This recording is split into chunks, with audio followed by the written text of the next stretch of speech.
today we have to start with the transfer of title of known owners.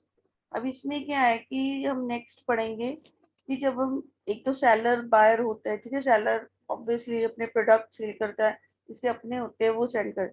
अब जो non owners होते हैं means जिसके goods नहीं होते, ठीक है, वो किसी और के गुड्स आगे फर्दर ट्रांसफर, उसमें क्या इश्यूज आएंगे, उसमें टाइटल कैसे ट्रांसफर होगा, ओनरशिप कैसे ट्रांसफर होगी।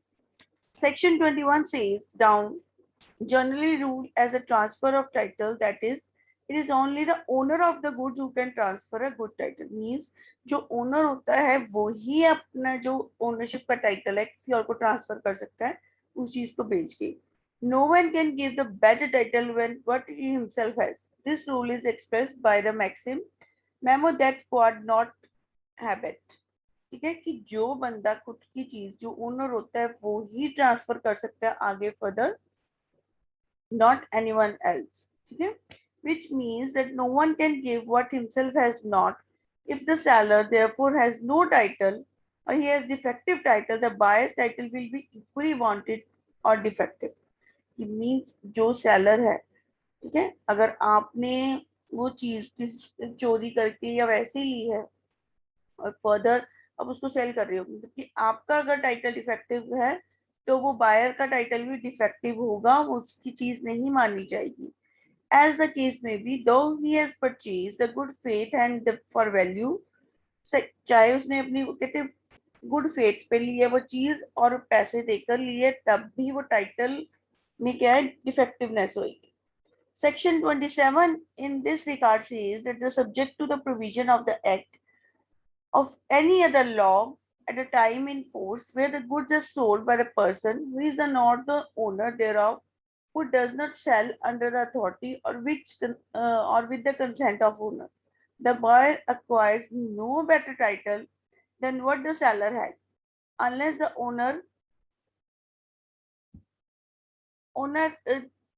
the buyer acquires no better title other than the seller unless the owner is precluded by the conduct from the denying of seller's authority to sell, ठीक है, जहाँ पे वो कह रहे हैं कि जो सेलर है, ठीक है, अगर वो गुड्स सेल करता है without consent of the owner, without the authority, ठीक है जी, और प्लस जो उसके कोई भी उसका हक नहीं है उस पर, फिर भी वो कर रहा है, तो वहां पे वो टाइटल भी ट्रांसफर नहीं होगा।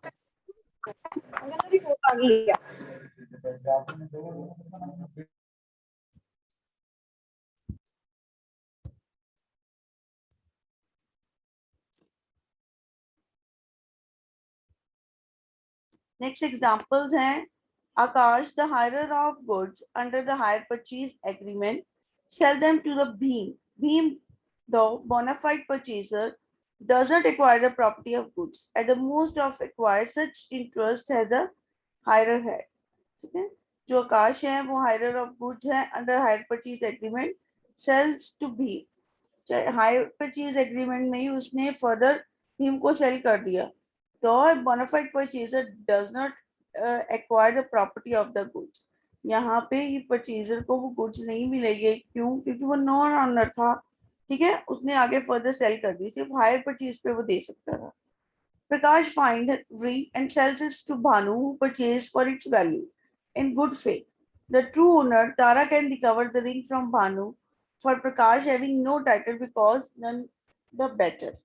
ठीक है, किसी की रिंग थी वो खो गई कि जिसको मिली उसने फर्दर किसी और को सेल कर दी, ठीक है, तो जो रियल ओनर है वो रिकवर कर सकते हैं चाहे अपने वैल्यू दी हो या कुछ भी।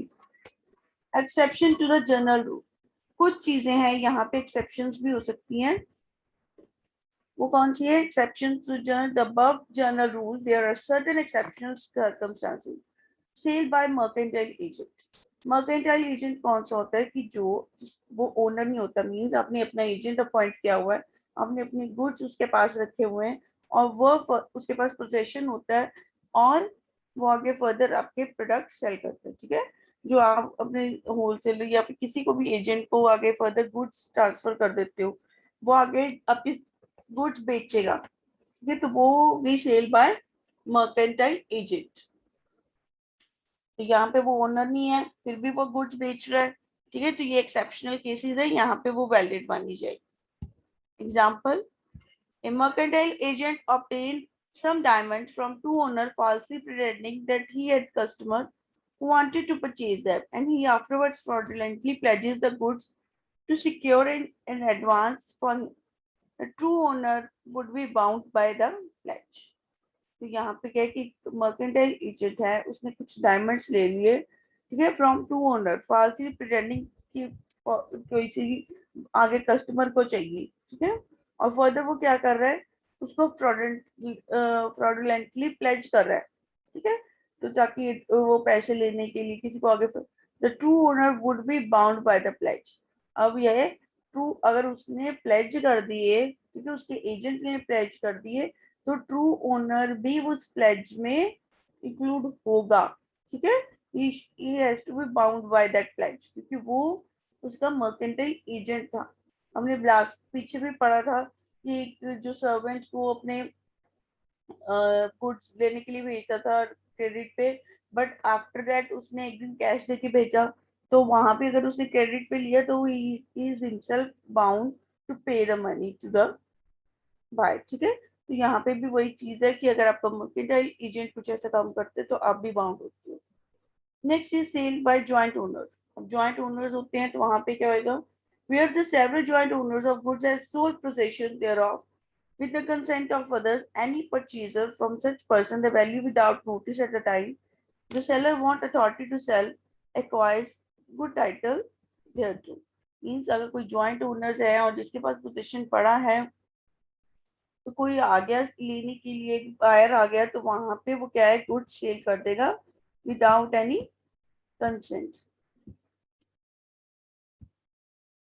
नेक्स्ट हमारा है, against the other joint owner in case the sale by co-owners, good title can pass to the buyer only if the co-owner was in possession and the consent of the co-owners, ठीक है, अगर उसके पास यहाँ पे चीज तब pass on होगी कि उसके पास वो चीजें पड़ी हैं, पोजेशन पड़ा है और ऑलरेडी कंसेंट है उसके पास को ओनर्स की कि आप बेच सकते हो, तो वहां पे ये चीज वैलिड मानी जाती है को ओनर के केस में भी।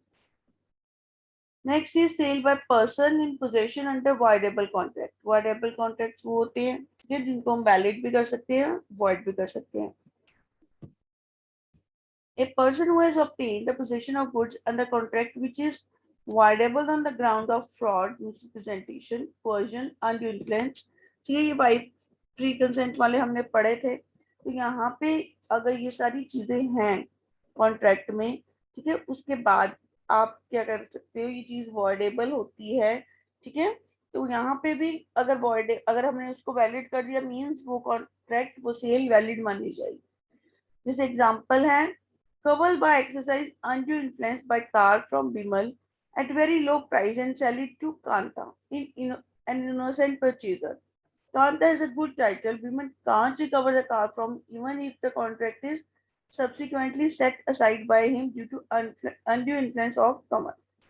तो यहाँ पे एक बंदे ने अनड्यू इन्फ्लुएंस करके बिमल से बड़े सस्ते रेट पे कार ले ली, ठीक है, उसने आगे फर्दर कांता को बेच दी, तो कांता के पास टाइटल है, क्यों, वो उसके बीबल रिकवर नहीं कर सकता क्योंकि वो चीज किसके थी, अनड्यू इन्फ्लुएंस के थ्रू हुई थी। अगर वो केस पहले ही कर देता तो वो रिकवर कर सकता था, बट अगर उसने उस चीज को वैलिड बना दिया, ठीक है, उसकी एक्सेप्टेंस ले ली, उसको कार दे दी है, तो वहां पे वो चीज क्या होएगी, जो थर्ड पर्सन के पास गई है बायर के पास, तो वहां पे वो चीज गुड टाइटल है उसके, मतलब कि उस वो रियल ओनर वो बंदा माना जाएगा।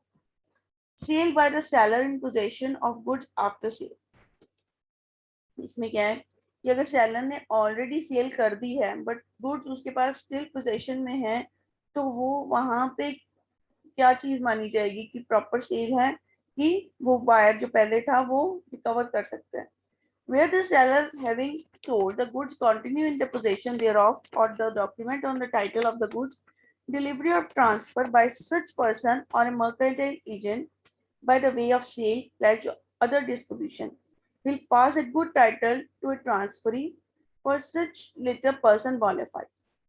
यहाँ पे क्या है कि अगर तो पोजीशन आपके पास है, ठीक है, आगे फर्दर क्या है उसकी capacity, the seller must be in the position, seller is not any other capacity. वहां पे अगर बायर ने गुड्स नहीं दी, गुड्स के पैसे नहीं दिए, ठीक है, तो सेलर क्या है, अगर उसके पास पोजीशन पड़ा है वो रीसेल कर सकता है। एग्जाम्पल उन्होंने बताइए, Shyam sales 100 bags of sugar to Bali. Bali delays in taking the bags away. In the meantime, Shyam sells those bags to another innocent purchaser, Kamal, who takes it without notice of prior sale. The Kamal would get the good title. ठीक है, उसको नहीं पता कि already बेची गई है चीज किसी और, बट उसको फिर भी टाइटल मिलेगा, he is the, he will take the goods. Okay, जो नेक्स्ट वाला जो सेकंड पर्सन था, sale by the buyer in the possession of goods. अब बायर ने पैसे नहीं दिए बट उसके पास पोजेशन है गुड्स का, तो वहां पे क्या है, where the person having bought or agreed to buy obtains the consent of the seller, possession of the goods or the document of the title of the goods, delivery or transfer by such person or by mercantile agent acting for such person, the goods or documents by the ways of sale, pledge, or other disposition thereof will be valid and effective. If the person receiving the same acted bona fide without the notice of the seller's leave. यहाँ पे क्या है कि उसने जो buyer है उसके पास possession है गुड्स का, वो अदर फर्दर सेल क्या करता है, सेल कर देता है या प्लेज कर देता है, तो वहां पे क्या सिचुएशन है, वहां पे एग्जांपल में है, जैसे Amrik sells Bhatia some copper and delivers him the bill of lading with the bill of exchange, the buyer having obtained the bill of lading endorses it to Sultan, who takes it without notice any objection buyer's title. Bhatia subsequently becomes insolvent without making payment of the price. The transfer of the bill lading by Bhatia to Sultan is effective against Imrik and thereof the later can't stop the goods in transit. ठीक है, तो bill of leading ले लिया, means ने possession ले लिया, goods उठाए नहीं थे या कुछ भी है, बायर ने फर्दर किसको दे दिया, फर्दर एंडोर्स कर दिया किसी और पर्सन को, और वो खुद इंस्टॉलमेंट हो गया, पे नहीं कर, तो इन बिटवीन जो सेलर है वो कहते हैं वो गुड्स ट्रांजिट में नहीं रोक सकता, वो फर्दर किसको ट्रांसफर करेगा, अमरीक से अमरीक को, सॉरी जो सुल्तान है उसको ट्रांसफर करेगा गुड्स, और उसी से आगे पैसे भी लेगा। ठीक है जी, तो वो वैलिड सेल ही मानी जाएगी। Sale by unpaid seller, unpaid seller कौन सा होता है, जिसने आगे फर्दर उसको पैसे नहीं मिले हुए। According to section 54, an unpaid seller of goods who has exercised his right of fleeing or stoppage in transit even though the ownership in them has passed। तो जो अनपेड सेलर है वो क्या कर सकता है, वो राइट ऑफ लीन और स्टॉपेज मीन्स वो गुड्स अपने पास रख सकता है, या फिर क्या कर सकते हैं, इन ट्रांजिट वो गुड्स रोक सकता है और फर्दर उसको रीसेल कर सकता है। ठीक है, जो अनपेड सेलर मीन्स उसको पता लग गया कि अगर बायर इंस्टॉलमेंट हो गया या उसने मेरे को पैसे नहीं देते हैं, तो वो अपने ट्रांजिट में ही गुड्स को रोक सकता है, अपने गुड्स वापस बुला सकता है और अपने गुड्स का पोजीशन अपने पास रख सकता है। अगर वो लेनी भी आएगी, उसको पता चल गया कि ये बंदा आगे पे नहीं करेगा, तो ठीक है वो भी वो रीसेल कर सकता है अपने गुड्स। तो वहां पे unpaid seller, sale by unpaid seller वाला केस हो गया। Next is exceptional cases under other acts. There are some exceptions under other laws. These are sale by finder of lost goods under certain circumstances shall be valid against the true owner. कुछ exceptional cases होते हैं, इसमें क्या है कि जो sale by the finder of goods, ठीक है, फाइंडर किसी को कोई चीज मिली है, अगर उसने ट्रू ओनर को बहुत ढूंढा है तो फर्दर फिर भी उसको नहीं मिला और फर्दर उसने सेल कर दिया, तो वो भी चीज क्या है, वैलिड मानी जाएगी। ठीक है, ए फाइंडर ऑफ गुड्स में sell them if owner can't be with the reasonable diligence be found. If found, he refuses to pay lawful charges of finder. If goods are in the danger or perishing and losing the greater part of their value, if lawful charges are finder in respect of the goods found amount two-thirds of their value, sale by the pawnee or the pledgee under the section 176 contract in Act 1872, sale by official assignee, receiver, presidency, towns, insolvency, sale by liquidator under companies. तो ये सारे cases हैं exception cases, means कि अगर पता है goods किसी को मिले हैं, ठीक है, तो वहां पे वो फर्दर जो गुड्स है कि ओनर नहीं मिला वो सेल कर सकता है, ठीक है। बाद में वो कुछ अपने चार्जेस भी ले सकता है, ठीक है, कि अपने सेलर से अगर उसको जो रियल ओनर है उसको अगर वो मिल जाए, ठीक है, पर्सन। फर्दर वो कहते हैं अगर गुड्स पेरिशेबल सिचुएशन में है कि अगर वो नहीं बेचेगा तो वो खराब हो जाएगी तो फायदा नहीं है उसका, तो वहां पे भी वो गुड्स बेच सकता है, ठीक है। और कोई भी फर्दर गुड्स की जो भी प्लेजी है, किसी के पास कोई गुड्स लेने नहीं आया, ठीक है, या कुछ उसके पास कितनी देर, तो वहां पे भी वो फर्दर उस चीज को सेल कर सकता है। नेक्स्ट है performance of contract of sales of goods. यहाँ पे ड्यूटीज एंड जो राइट्स होते हैं सेलर एंड बायर के वो पढ़ेंगे। The contract of sales of goods is to be performed in the context section 3144 provides for the duties of the seller and the buyer and the rules regarding delivery of goods. First, क्या duties of the seller and the buyer. It is the duty of the seller to deliver the goods and the buyer to accept and pay for them in accordance with the terms of contract. However, no delivery need be given if the buyer is not willing to pay the price. Nor the buyer pay the price unless the seller is ready to and willing to give the delivery, as unless they're otherwise agreed, the delivery and the payment of the price are concurrent conditions. इसमें क्या है duties of buyer and the seller. तो वो कहते हैं जो seller की duty है, ठीक है, वो गुड्स उसी टाइम पे उसको ट्रांसफर करे अगर वो बायर जो उस टाइम पैसे दे रहा है। बट कोई अगर वो पैसे नहीं देने के लिए राजी है अभी ये कल, तो सेलर ऑब्लाइज नहीं है उसको गुड्स उसी टाइम पे ट्रांसफर करने के लिए या गुड्स पोजेशन देने के लिए। वही केस क्या है कि अगर बायर उस टाइम पे पैसे ना दे, अगर वो उसको उसी टाइम पे डिलीवरी नहीं दे रहा, ठीक है, तो ये दोनों कॉन्करेंट कंडीशंस हैं। The seller has a duty of giving delivery of goods according to the terms of the contract and the rules contained in that. The buyer of the goods has a duty to pay the goods, accept the delivery, and pay compensation to the seller in case he wrongfully refuses to accept the delivery. कई बार क्या होता है कि seller की duty बनती है delivery देने की गुड्स की, बट टर्म इसमें क्या terms of the contract rules contain सारे वो उसमें क्लियर होने चाहिए। The buyer of the goods has a duty to pay the goods, accept the and pay the compensation to the seller. कि वो कहते हैं अगर उसने गुड डिलीवर कर दिए तो बायर की ड्यूटी बनती है उस चीज को एक्सेप्ट करने की। अगर इन केस वो गलती से रिफ्यूज कर देता है डिलीवरी तो उसको सेलर को कंपनसेशन देनी पड़ेगी। Next is delivery. Delivery is defined as a voluntary transfer of possession from one person to another.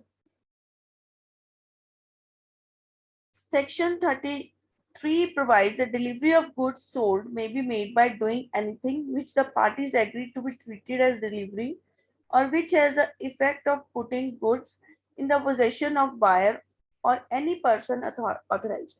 Possession क्या होता है कि हम वॉलेंट्री ट्रांसफर करते हैं जो भी पोजेशन है गुड्स का, जो भी चीज हमारे पास है हम फर्दर उसको आगे किसी और पर्सन के पास पहुंचा देते हैं, दैट इसको बोलते हैं हम डिलीवरी ऑफ गुड्स, ठीक है।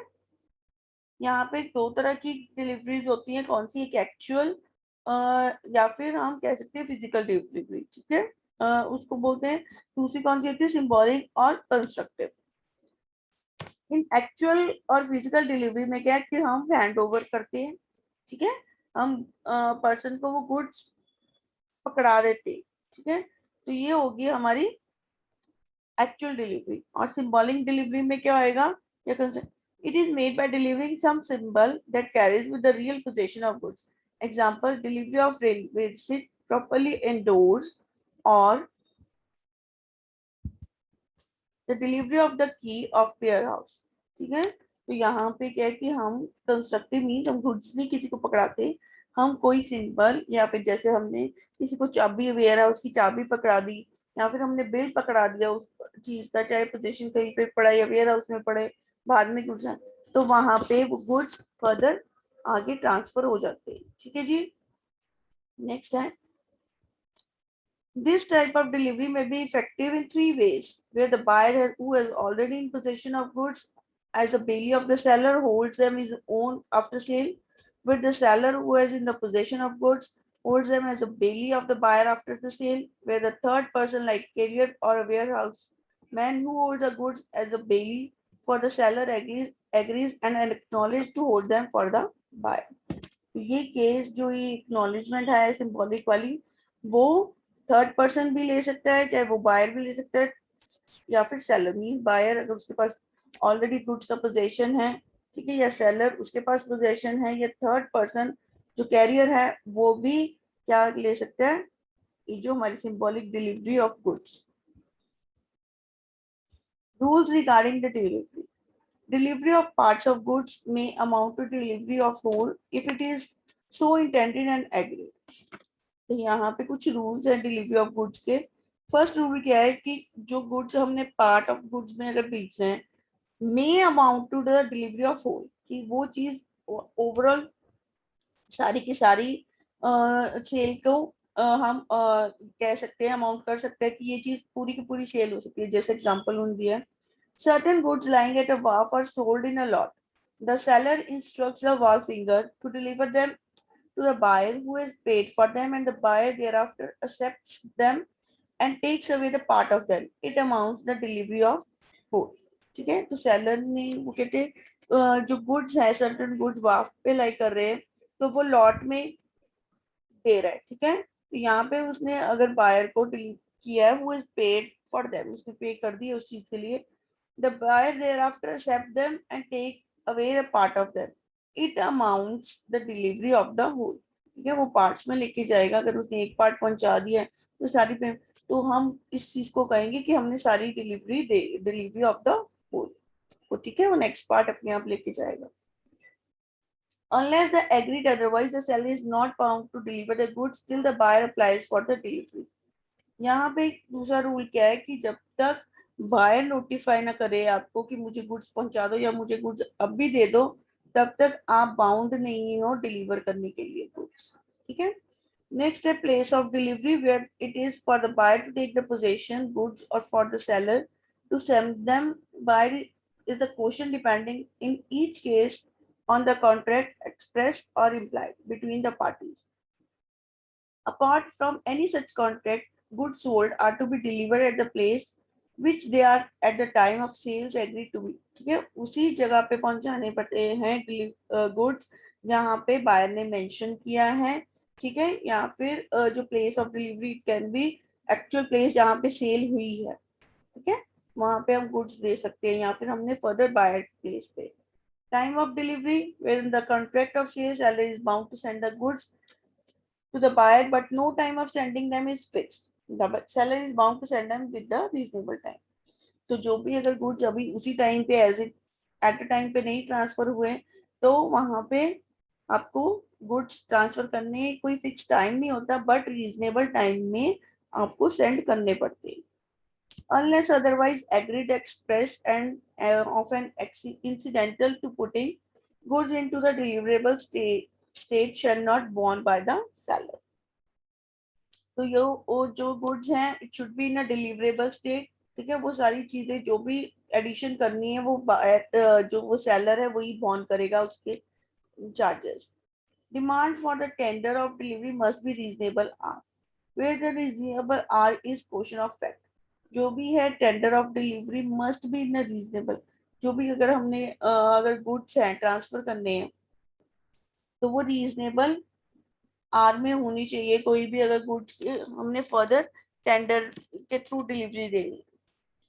Delivery of wrong quantity, where the seller delivers the buyer quantity of goods unless then he is contacted with the buyer will reject that। तो अगर रॉन्ग क्वांटिटी दे दी है गुड्स की, तो वहां पे क्या है, जो बायर है वो गुड्स रिजेक्ट भी कर सकता है, ठीक है, या फिर यहाँ पे अगर ज्यादा क्वांटिटी भेज दी तब भी वो रिजेक्ट या एक्सेप्ट कर सकता है, फिर रिमेनिंग की उसको पे करना पड़ेगा। एग्जाम्पल है the coal which is supplied by the party according to the contract partly not, the buyer is entitled to reject the whole। ठीक है, अगर वो पार्टली सप्लाई करना था और पार्टी सप्लाई नहीं किया, एज अ होल कर दिया, तो वहां पे वो बायर क्या रिजेक्ट कर देता है, कर सकता है। नेक्स्ट आ गया हमारा इंस्टॉलमेंट डिलीवरी।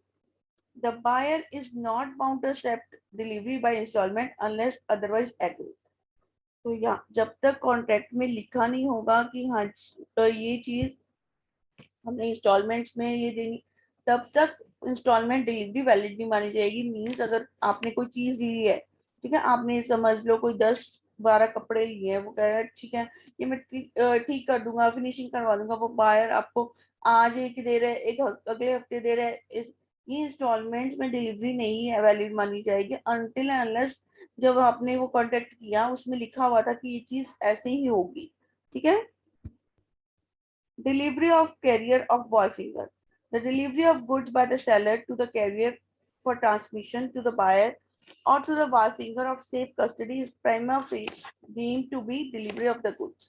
ठीक है, अगर कैरियर के पास है तो वहां पे जो कोरियर सर्विस या फार फिंगर होता है जो शिपमेंट के, तो वहां पे वो क्या है कि अगर हम कॉन्ट्रैक्ट उसके थ्रू वो जो डिलीवरी जा रही है गुड्स की, तो वहां पे क्या है, goods should be transferred to that person or the seller is bound to make with the carrier work which the contract of carriage is properly protected। और वो कॉन्ट्रैक्ट जो हम करते हैं कैरेज का वो भी क्या होता है, प्रॉपरली बनता है, ताकि फर्दर जो वार फिंगर है वो कोई ऐसी मिस या उस गिफ्ट के साथ कुछ भी इशू ना क्रिएट, तो वहां पे प्रॉपर कॉन्ट्रैक्ट होता है ताकि वो प्रोटेक्ट रहे गुड्स। ठीक है। Where the goods are delivered to buyer which he has not personally examined, he is not deemed to have accepted them unless he is reasonable opportunity by examining them। अगर seller उसको accept कर भी सकता, नहीं भी कर सकता अगर उसने उस चीज को प्रॉपरली एग्जामिन नहीं किया। ठीक है। एग्जाम्पल है, seller gives notice to the buyer that contract goods are lying at a certain storehouse and are ready for delivery against the payment of price। The buyer, when he goes to the store, he is only shown two closed casks which are said to contain the goods। This is not a valid offer of delivery by goods as a seller, as no sufficient opportunity is given to the buyer to inspect the goods। उन्होंने बंद boxes ही दिखा दी, बंद कास्केट्स ही दिखा दी कि ये जी पड़े हैं आपके डिलीवरेबल स्टेज में, आप ले जाओ, तो यहाँ पे वो बायर है वो गुड्स रिजेक्ट कर सकता है क्योंकि उसको प्रॉपरली गुड्स एग्जामिन करने का टाइम नहीं दिया गया। Buyer is not bound to return the rejected goods। अगर वहां पे unless otherwise agreed, when the goods are delivered to a buyer or sale and return basis, buyer refuses to accept them, he is not bound to return them to the seller, but it is his duty to inform the seller that he has refused them।